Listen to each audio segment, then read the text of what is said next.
Operación Cóndor, Pacto Criminal.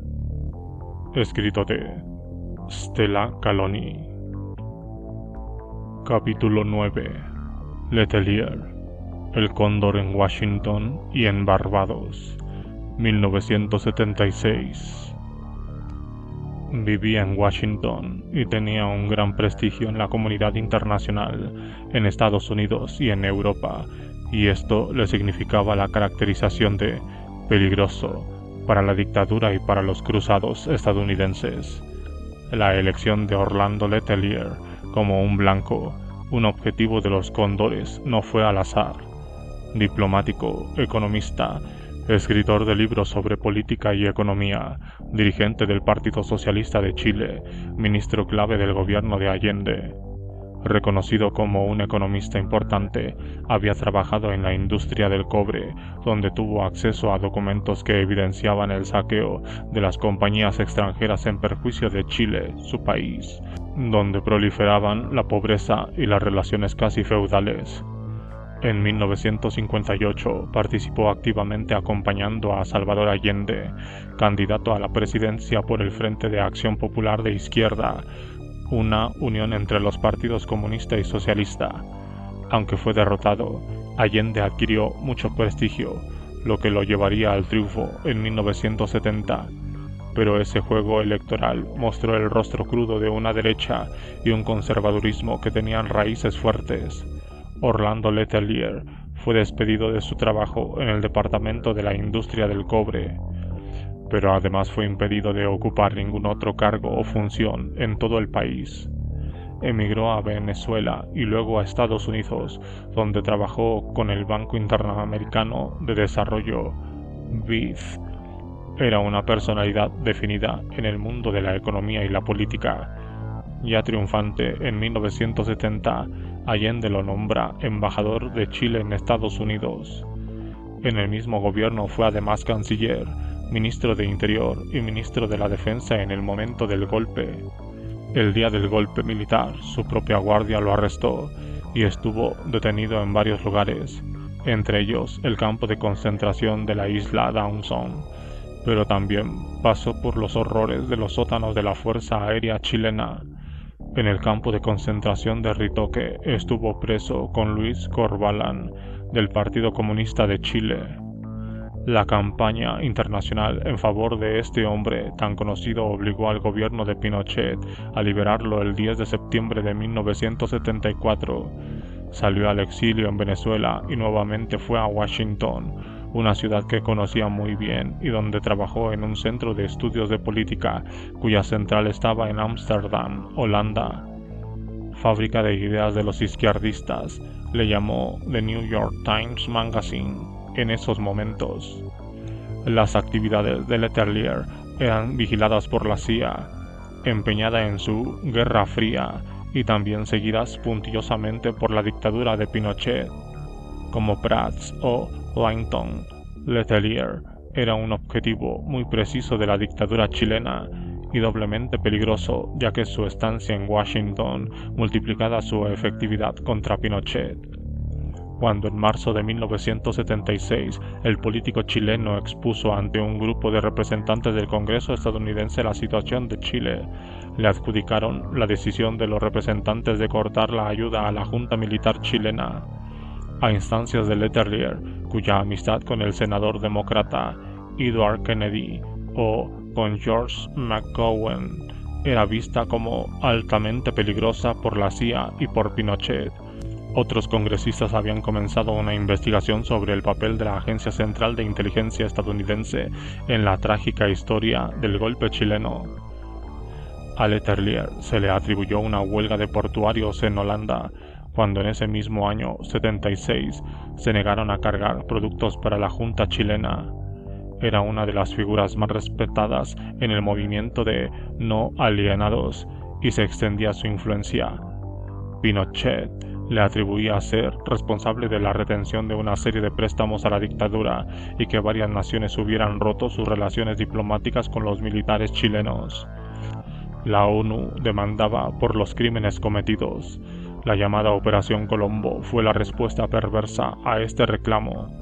La Junta había ya mostrado su mano fuerte en los casos Bratz, Lainton y en Colombo, entre otros, y también sabía que contaba con el amparo de la ultraderecha estadounidense y especialmente con la CIA.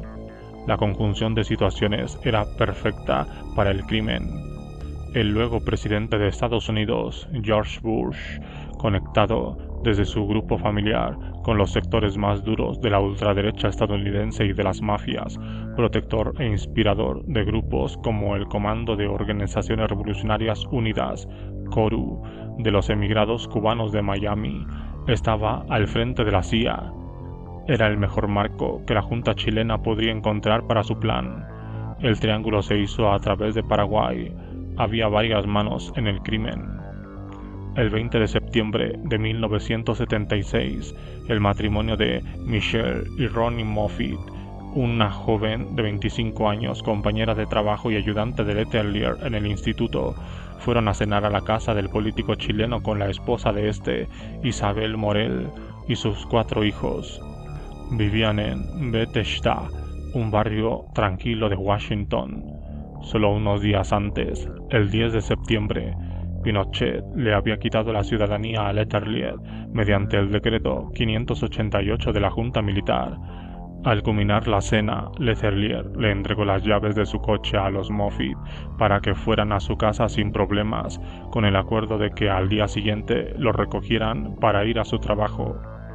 No imaginaban que durante esa cena amable afuera, en la calle, los asesinos trabajaban en su plan. Como en el caso de Prats, en Buenos Aires, 2 años antes, los asesinos colocaron la bomba bajo el automóvil para accionarla con control remoto. Los Moffitt viajaron esa noche sentados sobre el aparato infernal. Sin embargo, los criminales tenían un objetivo muy claro.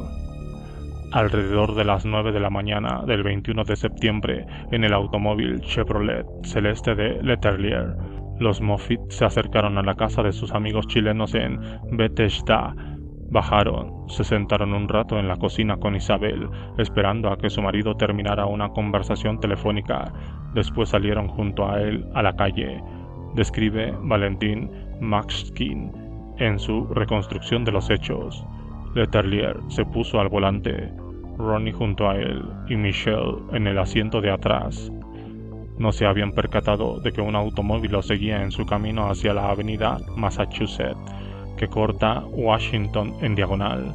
Alrededor de las 9:30, ambos coches salieron a Sheridan Circle, una plaza circular en la avenida Massachusetts. Pasaron al lado de la casa número 2336 cuando el contrarrevolucionario cubano José Dionisio Suárez apretó el botón que manejaba el control remoto. Entonces se produjo la terrible explosión que arrojó el automóvil sobre otros. El estampido fue terrible. Es imposible describir ese momento. Solo fue un fulgor, un resplandor terrible. Se sentía un olor feo y fuerte, dijo Michelle Moffitt, sobreviviente del atentado, cuando lo entrevisté en Managua, Nicaragua, en 1980. Este hombre nunca pudo reponerse de aquella tragedia.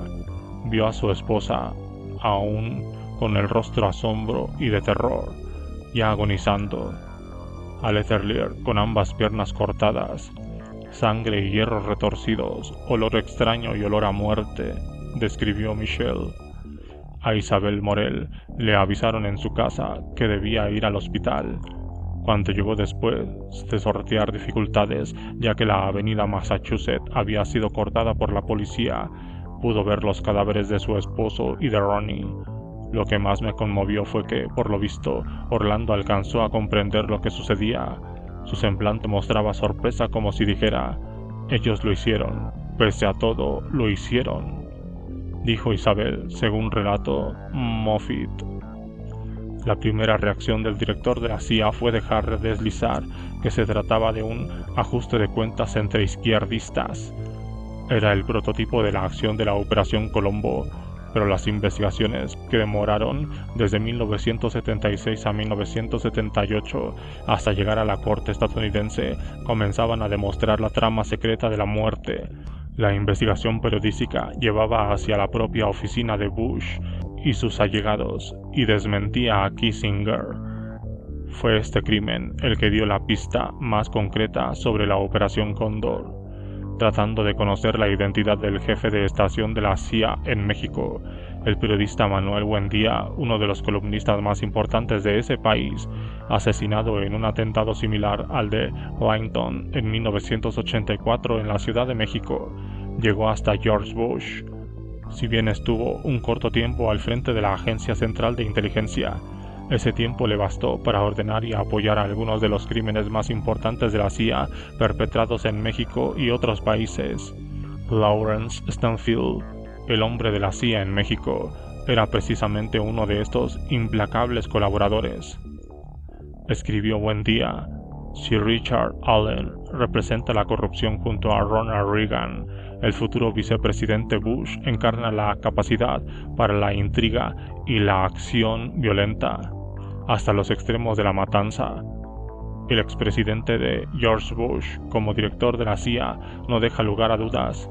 Un jefe tiene que pagar su cuota a la historia, y como dijo William Colby, antecesor de Bush en el Servicio Estadounidense de Espionaje, quien una vez fue miembro de la CIA en realidad nunca dejará de serlo. Bush estuvo al frente de la CIA entre el 30 de enero de 1976 y el 20 de enero de 1977. Fue el año donde la ronda de la muerte no tuvo descanso, no solo en Washington, sino en Argentina y otros países. En el recuento de los hechos violentos, Buendía citó que en febrero de 1976, Bush reclutó a mercenarios para luchar en Angola en el Frente Nacional de Liberación contra el Movimiento Popular de Liberación de Izquierda en ese país. La CIA había destinado unos 20 millones para esto.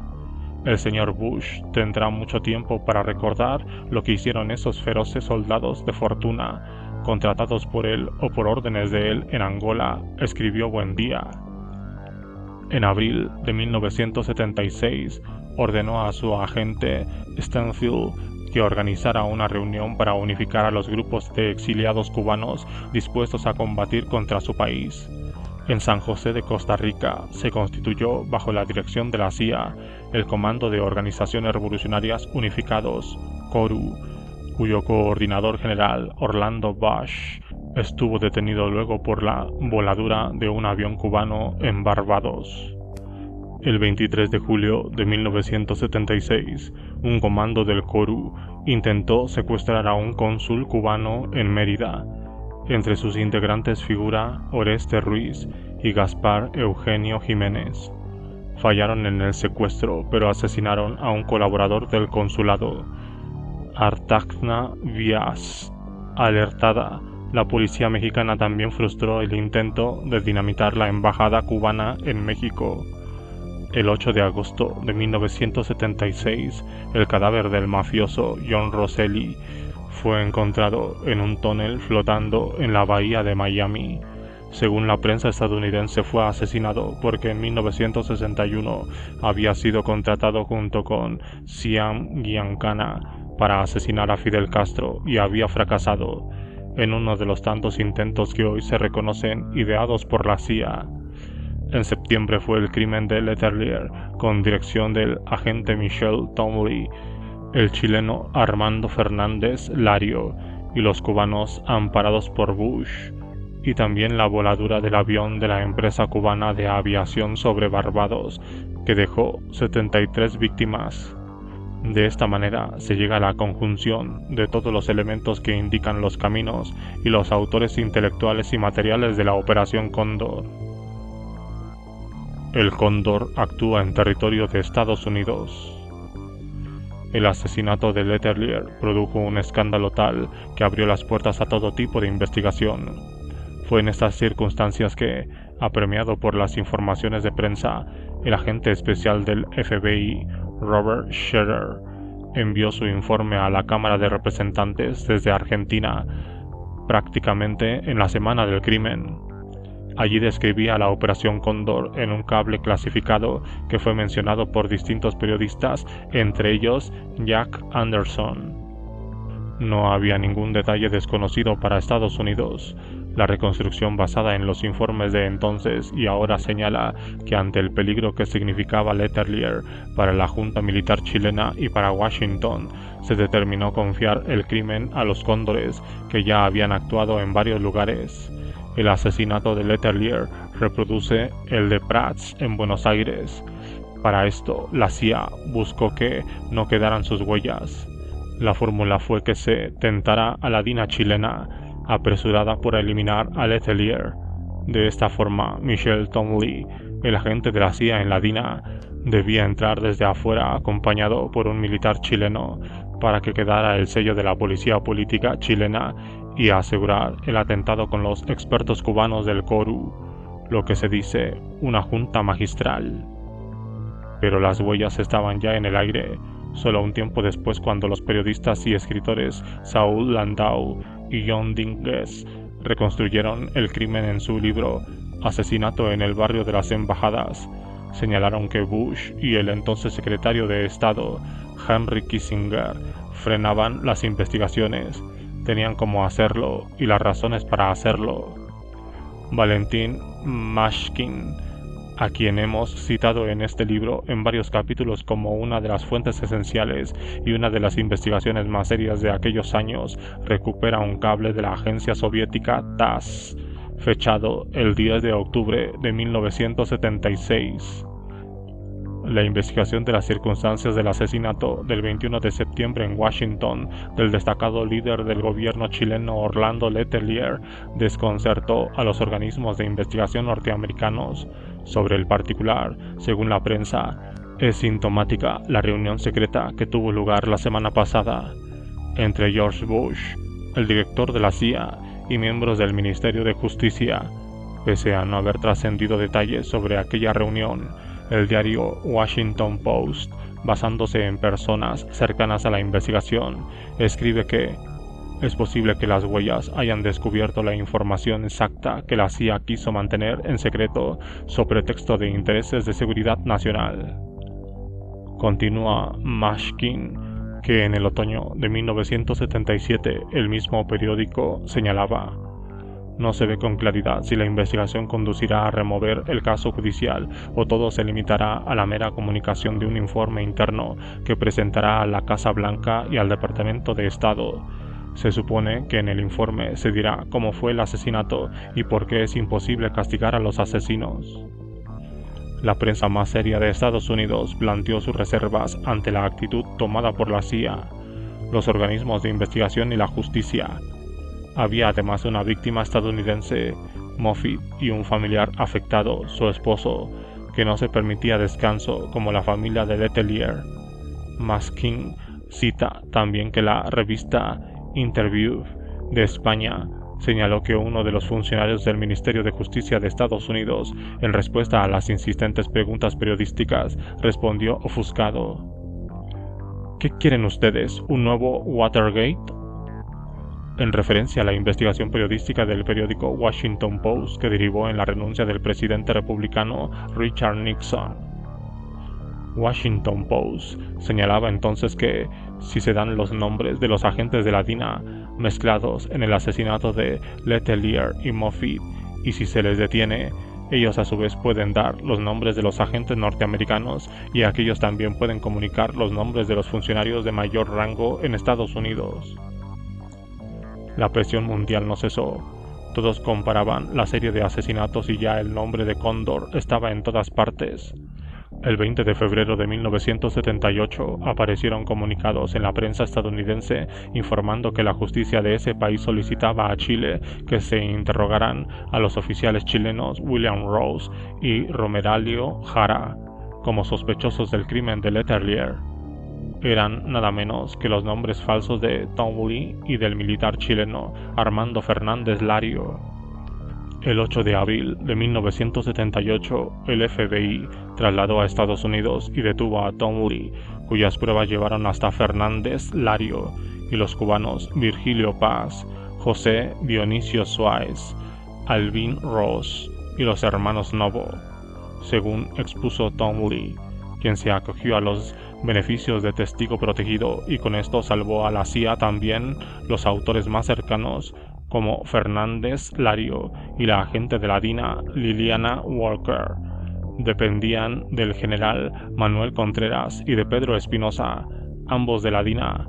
Cóndor ya era una realidad. Y también la CIA había logrado, una vez más, sacarse medianamente de encima el problema. Bush y Kissinger quedaban expuestos, pero la prueba viviente, Townley, estaba en sus manos. Townley firmó su propio acuerdo con Washington que le permitía tener nueva identidad, con la condición de ir a declarar solamente en aquellos países que eligiera. Por otra parte, se firmó un acuerdo secreto con Chile que fue conocido más tarde. Los firmantes fueron el vicesecretario del Ministerio del Interior de Chile, F. Montero, y el fiscal del Distrito de Columbia, Estados Unidos, E. Silbert.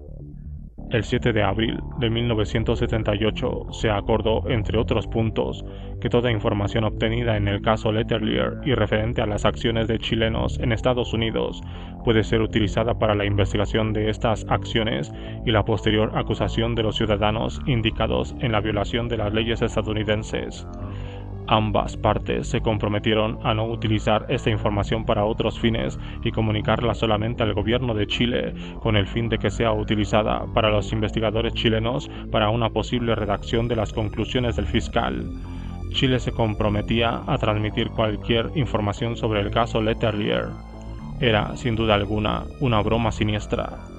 En 1979, el sociólogo Claudio Orrego y la periodista Florencia Varas, ambos chilenos, publicaron el libro El caso Letelier, donde figuraban muchos de los elementos del juicio en el que Townley declaró: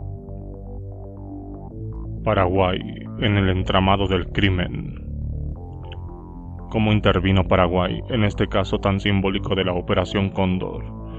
Se comprobó que Townley y Fernández Lario ingresaron a Estados Unidos con pasaportes falsos visados correctamente por la Embajada norteamericana en Asunción, Paraguay. En 1976, Conrado Pappalardo, un funcionario cercano al dictador Stroessner, presionó abiertamente al embajador de Estados Unidos, George Landau, para que otorgara las visas a estos dos supuestos paraguayos. Previamente, Walters, el entonces vicedirector de la CIA, visitó Paraguay a principios de 1976 para reunirse con Pappalardo y otros altos oficiales. Solo pocas semanas después, Pappalardo le diría al embajador Landau que Walter había aprobado los esfuerzos para lograr pasaportes falsos destinados a agentes de la DINA chilena. Según Pappalardo, Stroessner había recibido directamente de Pinochet este pedido. Se trataba de que dos agentes de inteligencia chilenos viajaran a Washington con pasaportes paraguayos. Stroessner, en persona, había autorizado la emisión de los pasaportes. Ahora solo se necesitaba que el embajador ordenara los sellados. Como el embajador Landau mostraba serias dudas, Pappalardo lo convenció con el argumento de que los dos agentes debían presentarse ante Walters y que éste había dado su aprobación. Más aún, le dijo que Walters conocía paso a paso las gestiones que se realizaban para ordenar la visa. Landau intentó ponerse en contacto con Walters, pero no pudo. Le dijeron que estaba de vacaciones. Finalmente entregó las visas, pero fotocopió los pasaportes completos. Además envió un informe con los detalles del caso al Departamento de Estado. Landau dijo que creyó que se trataba de un caso referido a un agente norteamericano detenido como espía. El 4 de agosto de 1976, el embajador recibió un telegrama de Walters donde le decía que ignoraba el asunto, que no esperaba a los agentes y que haría bien en ponerse en contacto con el Departamento de Estado para cubrirse personalmente en el extraño incidente. El diplomático estaba aterrorizado, pero unos días después llegó Walters a Asunción a entrevistarse con Stroessner. El caso, visto desde afuera, es obvio. Se presionó a Landau, pero a la vez Walters se cubrió y luego cuando Landau pidió que le devolvieran los pasaportes, Pappalardo los retuvo. Por iniciación de Walters, hasta el 29 de octubre, fecha en que ya habían matado a Letelier. Los pasaportes fueron usados por Townley y Fernández Lario, y con esto la CIA también se cubría. Los asesinos entraron desde afuera. Otro dato importante es que el embajador Landau fue muy claro en avisar a Bush que la inteligencia militar chilena estaba envuelta en una acción sospechosa en Estados Unidos. El cable figura en los dos documentos del juicio que llevó adelante el fiscal Eugene Proper. En Chile, según declaró Townley, el teniente coronel Pedro Espinosa le había adelantado que para cumplir la misión de matar a Letelier viajaría con pasaporte paraguayos auténticos, pero con nombres falsos, que estos le serían entregados por la inteligencia paraguaya. También le comunicó que iba a participar emigrados cubanos. Esto no se podría haber realizado sin una previa comunicación con la CIA de Bush, que controlaba muy bien a los cubanos, como veremos más adelante. La conexión con Paraguay no se detuvo en esto. Durante el juicio se interrogó también al general Benito Gámez Serrano que, como testificaron los archivos del horror, había ya tenido sus primeras reuniones de cooperación institucional con su par Manuel Contreras en 1975. Gámez debió reconocer que en 1976 Contreras le había enviado un cable cifrado pidiéndole los pasaportes, y ya entonces se había dirigido a él con el nombre de Cóndor 1 a Cóndor 3. También los archivos registran un envío de esta naturaleza. Todavía falta saber si el 2 era Hugo Banzer de Bolivia o quién de los varios que colaboraron activamente con Cóndor en Argentina. Así, en agosto de 1976 ya estaban alojados en un hotel de Washington como una pareja de ricos sudamericanos, Fernández Lario y la agente Liliana Walker. El 8 de septiembre llegó el cerebro del crimen. Townley llevaba, como hemos visto, gas sarín en un frasco de perfume Chanel número 5 y también detonadores. Fernández Lario había cumplido con su papel de vigilar y conocer todos los movimientos de Letelier y los itinerarios comunes, según su propio relato.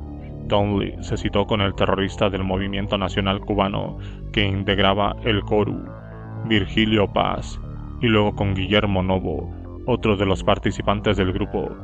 Se añadieron al comando Ignacio Novo, hermano de Guillermo, y también Suárez y Ross, conocidos de los Cóndores.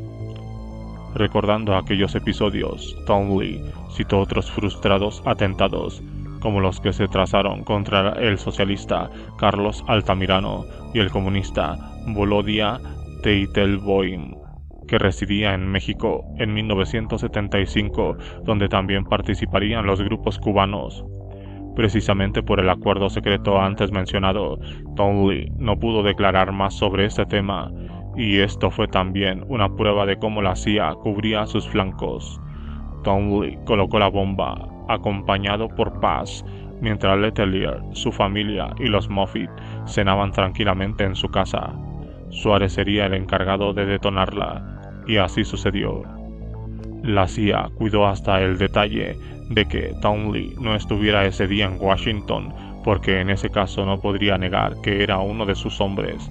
El agente fue a Miami, estuvo con sus padres, y fue Ignacio Novo quien le avisó sobre la efectividad del atentado.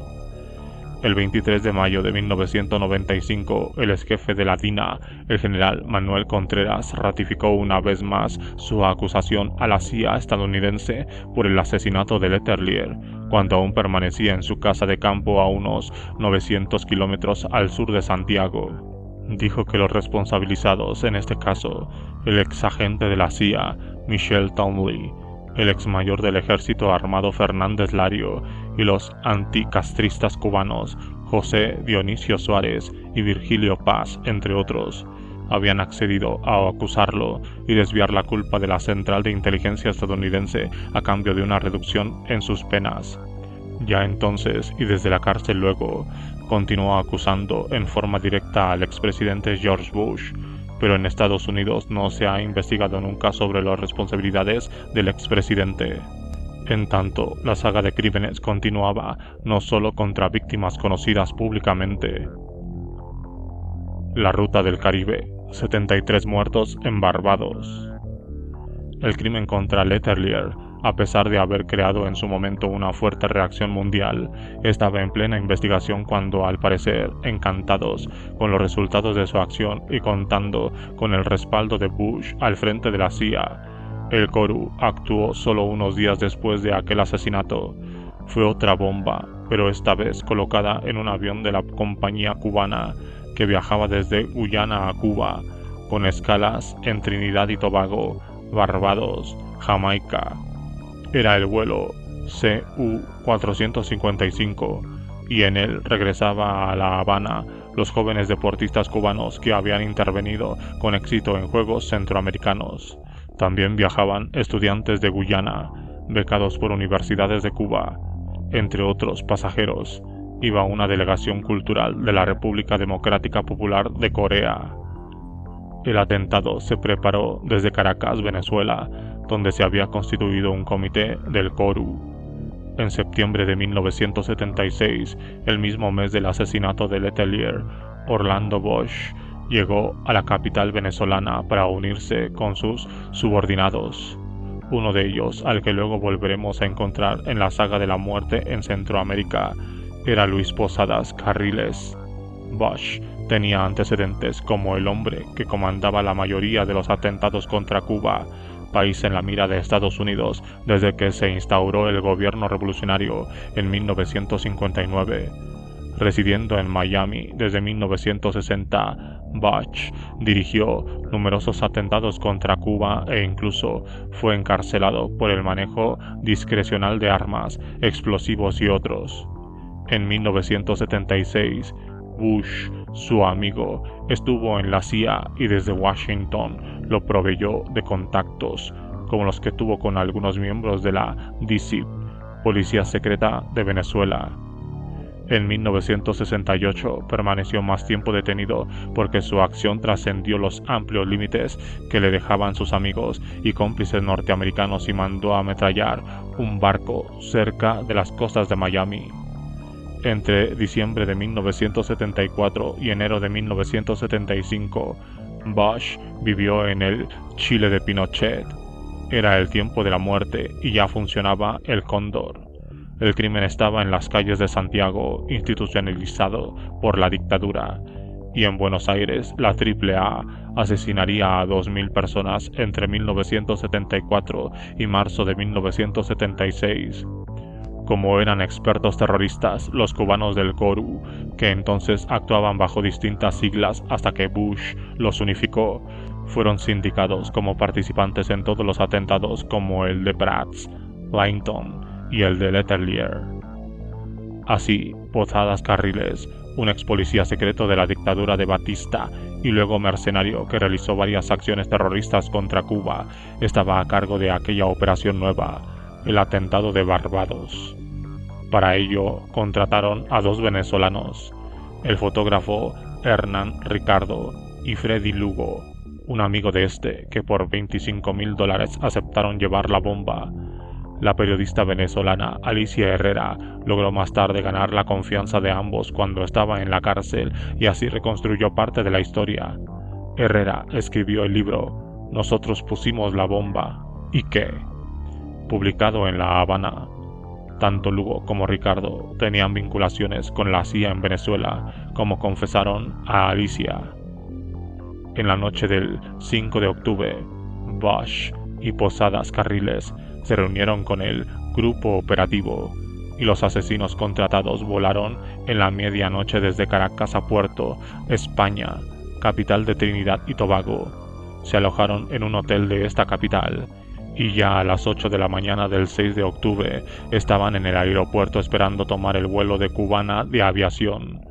Algunos detalles mostraron que ambos no estaban tan preparados como sus jefes. En el aeropuerto les ofrecieron otros vuelos, ya que el avión venía con retraso. No aceptaron, tomaron su boleto de Cuba y abordaron alrededor de las 11 de ese día. Se sentaron en asientos traseros. El avión iba hacia su escala en Barbados. Ricardo y Lugo bajaron allí. Como señalaron las investigaciones posteriores del gobierno de Cuba, tomaron un taxi y fueron a la embajada de Estados Unidos en Binghamton, la capital de Barbados. Cuando el avión levantó nuevamente vuelo a las 12:15, llevaba 73 pasajeros a bordo. Solo 8 minutos después hubo una explosión. El capitán de la nave, Wilfredo Pérez, solicitó permiso para aterrizar, pero en ese momento otra bomba explotó a bordo. Era la que había colocado Hernán Ricardo para asegurar el trabajo en el toilete del avión. Ya no hubo aterrizaje, el avión se desplomó sobre el mar. Antes de que cayera, la mayoría de los viajeros habían muerto por asfixia. Ricardo y Lugo fueron directamente desde la embajada de Estados Unidos al hotel Holiday Inn. Absolutamente descontrolados, como si estuvieran en una trampa, los dos asesinos dejaban huellas por todas partes. Fueron otra vez a la embajada norteamericana, desde donde se trasladaron al hotel y comenzaron a hacer llamadas a Caracas. Ni Bash ni Posadas Carriles respondían. Así que Ricardo llamó a su novia y le dio el número de ambos con el encargo de transmitir que el ómnibus lleno de perros explotó en el aire. El otro error clave fue que Lugo pensaba que nadie entendía cuando hablaba el español. El chofer del taxi en Barbados, Eric Johnson, sí entendía. Así es que cuando dejó a los hombres en el hotel, corrió a una sensacional policíaca y denunció la conversación que había escuchado. A partir de allí, se movió la policía de Barbados y comenzó la vigilancia del hotel donde Lugo y Ricardo esperaban poder salir para Trinidad lo más rápidamente que pudieran. No tenían ningún vuelo directo desde Barbados a Caracas. La policía rastreó y escuchó las llamadas de ambos. Ya no había escape. Se habían comunicado con Bush en Caracas. Fueron arrestados y asustados y confundidos porque no entendían el inglés que hablaban los policías. Confesaron el crimen e involucraron a Bush y a Posadas. Ya los policías de Barbados y de Trinidad Tobago habían recibido amenazas por su investigación. Ambos detenidos fueron enviados a Venezuela, donde compartieron un tiempo muy corto de cárcel con Bush y Posadas Carriles. Allí fue donde Alicia Herrera, periodista de varios medios, logró la confesión de Bush sobre el crimen, contado como una hazaña. En 1978, un fiscal militar de Venezuela ordenó que se condenara a Bush a 25 años de cárcel y a los otros 3 implicados a 22 y 26 años. Sentencias que por presiones ocultas eran diferidas una y otra vez. Finalmente, el Tribunal Supremo Militar de Venezuela falló por la inocencia de los responsables ante la falta de pruebas. En septiembre de 1980, escándalo que hasta hoy sobrevive en Venezuela. Todos los análisis indican que la presión de Washington sobre las autoridades venezolanas y también algún dinero pagado por debajo surtieron efecto. En ese interín, el nombre de Cóndor había aparecido en varios periódicos vinculado con este crimen, entre ellos el Miami Herald. El 22 de noviembre de 1976, la prensa venezolana reprodujo una amenaza de una organización Cóndor a la compañía de aviación venezolana. Cuando Alicia Herrera estaba realizando reportajes en Managua, Nicaragua, se enteró del papel que cumplía el asesino de Barbados, Posadas Carriles, en la guerra centroamericana bajo sus antiguos jefes de la CIA. Véase capítulo Las Guerras del Cóndor.